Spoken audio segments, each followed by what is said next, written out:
goed nieuws in november 2010. In Heilust was weer eens een huis verkocht. Makelaar Joseline Lange plakt tevreden de sticker op het bord. Ja, ze zijn overleden, het is het ouderlijk huis en de kinderen verkopen het. Dus zodoende. Verkocht aan een echtpaar dat de toekomst in Heilust wel ziet zitten.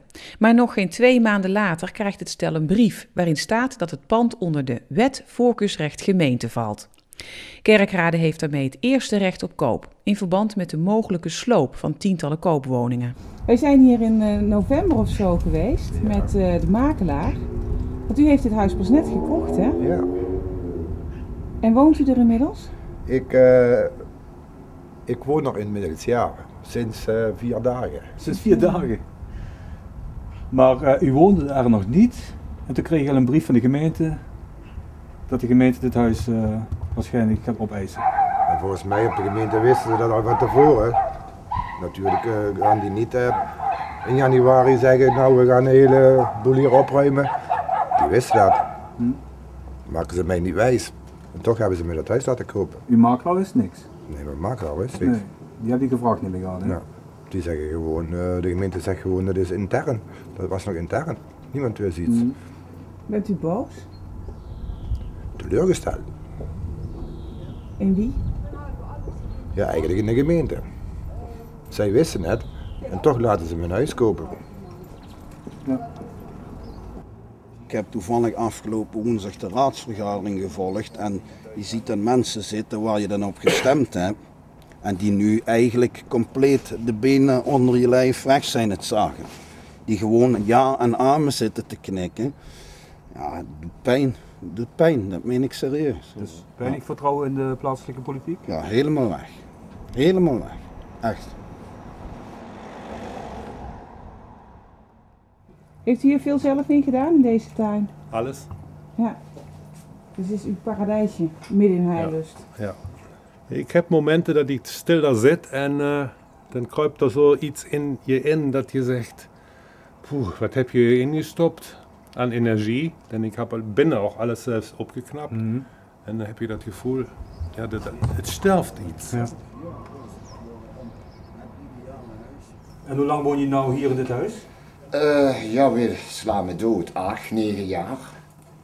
En toen viel er plotseling een paar weken geleden Ja, een brief in de bus. toen was toch iedereen stil, hè? En, schrok je erg? Ja, wij kregen hem met vrijdags en toen zei ik tegen Albert, heb je wat op de laptop besteld? Nee. Buddy, is het nou goed geweest? Kom maar. Ik. Mannes, ja, zij aan het huilen, ik aan het huilen. Wacht, op de oude dag kan ik nog eens verhuizen gaan. Maar ja, je weet maar. Maar ja, nou heb ik ook geen zin meer aan het huis, hè. Wat betekent dat financieel dan voor u, als u hier weg zou moeten? Ik moet natuurlijk even afwachten wat de gemeente wil gaan betalen, maar laat ik vooropstellen dat we liever niet weg willen, dat is duidelijk. Maar we zullen zien, ik weet het ook niet. Wat heb je 3 jaar geleden voor dit huis betaald, als ik vraag me? 192.000 was de vraagprijs, krijg je kosten kopen, een beetje verbouwing erbij, 215.000 hypotheek. Ik heb er nog 40.000 tot 50.000 euro in de afgelopen 3 jaar ingeduwd, dus stel uit. Denk je dat je die terugkrijgt van de gemeente? Ik ben bang van niet. Volgende week komt een nieuwe keuken. Ja, dat is besteld. Ik kan niet zeggen, nou, weet je wat, doe de deur dicht en ik trek weer bij mijn dochter in. Ja, maar eigenlijk bent u dus gewoon een keuken aan het bouwen voor de sloop? Hier is hele nieuwe verwarming ingekomen, een nieuwe verwarmingsketel, een nieuw kozijn achter geplaatst. Hier is hele nieuwe bedrading, een nieuwe meterkast, een nieuwe badkamer, een nieuwe wc. Alles wordt opnieuw gemaakt. Maar voor de sloop? Voor de sloop. Toen ik het 3 jaar geleden kocht, wist ik dat hier een hele hoop afgebroken zou worden.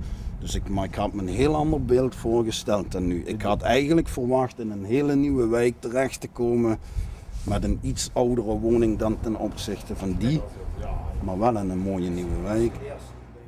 Maar is nou het ergste van dit hele verhaal met dat opkopen van die woningen dat jullie hier weg moeten of dat je misschien financieel niet goed uitkomt?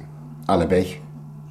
Ja, tuurlijk. Allebei financieel sowieso. Dat is heel erg. En dat ik weer verhuizen moet en inpakken moet en foei, niet aan denken.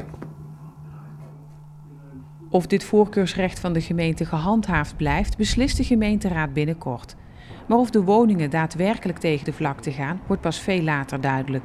Voorlopig betekent bevolkingskrimp voor deze huiseigenaren dus vooral onzekerheid.